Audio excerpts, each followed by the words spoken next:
I'm very fortunate that I came from a very strong Christian family, grew up in Nebraska. My father was a farmer, and he felt it was God's gift that he farm well, take care of the land, that he helped feed his family and those around him.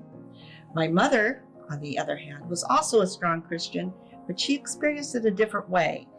She nearly died 4 times during my life.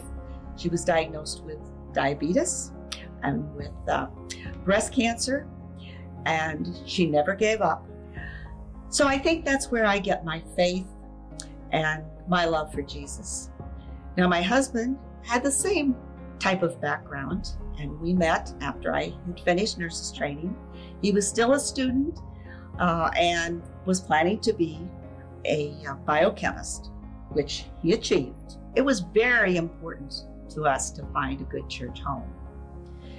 We had a great marriage for 51 years, and then came that diagnosis of esophageal cancer. We weren't quite prepared for that. When the diagnosis came, we found lots of support. Don Porter helped by staying with John so that I could run some errands.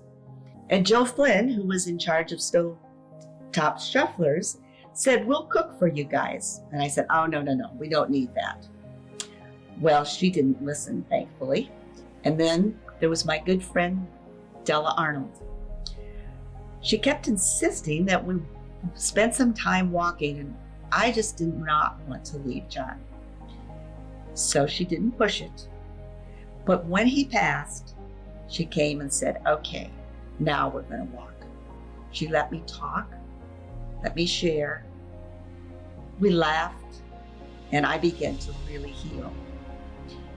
And that's the reason that I think that one day as I was walking out of church, Pastor Perry was greeting everyone.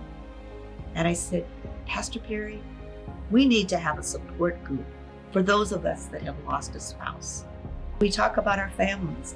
We talk about our obstacles. We talk about our faith. We have grown to be a very, very warm and caring group."